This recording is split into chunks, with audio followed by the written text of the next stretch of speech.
What's going on, guys? Carmine here. With less than 72 hours before the new season begins, I wanted to take the time to look at one of the newest theories that's come out recently regarding Season 7, and that is Cersei being the Night's Queen. Is there anything to this?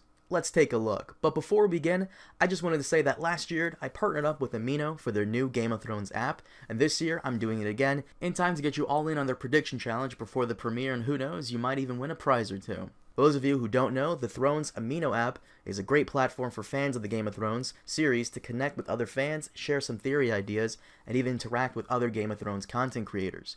I've been active on there since the app launched, and it's a great place for me to get all the latest news on the series, check out some of the cool fan art, and even connect with some of you guys. It's available for both Android and iPhone, so definitely consider checking it out and following me on there, and don't forget to send me a baba booey when you do, because I'll be on there all season sharing my own predictions and catching up on the latest theories and ideas. I'll leave a link in the description below. I'll see you on there. So as I said before, one of the new and strangest theories to come out of Season 7 is that Cersei will be the Night's Queen. Because I'm assuming every king needs a queen, right? But why Cersei, and why do people peddle this around? Well, it actually came from the Season 7 teaser where Jon, Dany, and Cersei are all walking towards their thrones, or in Jon Case's chair, and at the end of it, Cersei lets out a cold breath of air. But does that automatically make her the Night's Queen, or even predict it? Well, there's a bit more to it than that, I think, but let's go into it. Originally, the Night King was created by the Children of the Forest as a countermeasure against the First Men in the television show. This nuclear option ended up threatening both groups, and eventually they banded together to fight it off. The complete details of this legendary war aren't fully known and may never be known because, in the show, supposedly all the children are dead, unless Bran can figure it out for us with his flashback superpowers. But the Night King was supposed to have been defeated, or at least sealed away. Being sealed away in fantasy genre is the next best thing to defeating a powerful magical being who is too overpowered for our heroes. But the reason that civilization is still a thing in Game of Thrones is because, we're assuming, they were beaten back unless their boss was removed from the equation, as I stated before, or somehow they retreated for thousands of years. Once again, it's not clear. Sometime after this war, the 13th Lord Commander of the Night's Watch encounters a beautiful woman whose skin is pale and eyes are icy blue, and she somehow manipulates him into making human sacrifices to the White Walkers and turning the Night's Watch into his own personal army. Eventually, he's dubbed the Night's King, with her as the Night's Queen.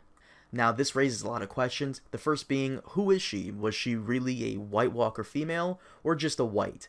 The 13th Lord Commander found her somewhere in the Haunted Forest, the same place we see within the first 5 minutes of the first episode in Season 1. Was she sent there to corrupt the Lord Commander, or is she the very first White Walker who somehow corrupted the original Night King?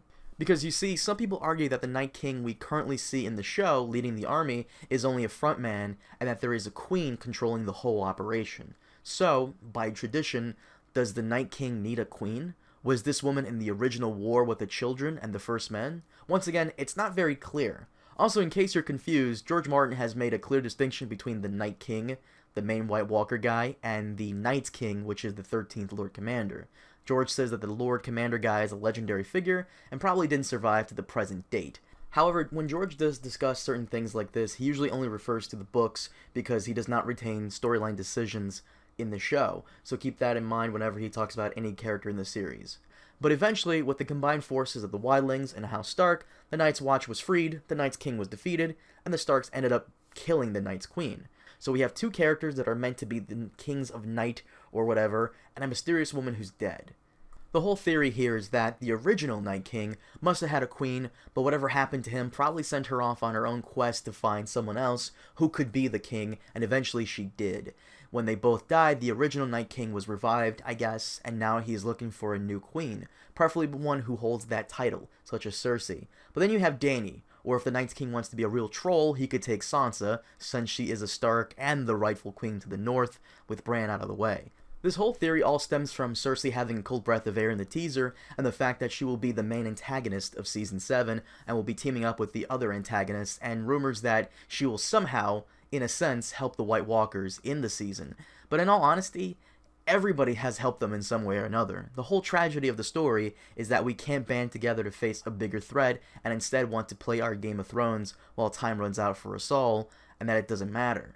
But Cersei being the Night's Queen is interesting, but it doesn't hold much weight, considering the Walkers don't seem to be too interested in keeping people alive. If they were made for a singular purpose of destroying man, they're probably still trying to fulfill this function, at least in the show. Also, if they were after a queen, why not a younger one who has dragons? Unless they see her as a legendary chosen one whose purpose is to destroy them. But, like I said, it is interesting, to say the least, but it doesn't hold much weight in many areas, but it's fun to think about. Personally, I think Cersei letting out that cold breath of air was just to tell the audience that winter is here, even down in King's Landing, where her character has stayed for a majority of the series. But as always, let me know what you guys think. Do you believe that Cersei will be the Night's Queen, or is it all being exaggerated for no reason? Leave your thoughts down below, and as always, like the video if you enjoyed, subscribe if you haven't already, and I'll see you next time. Baba Booey.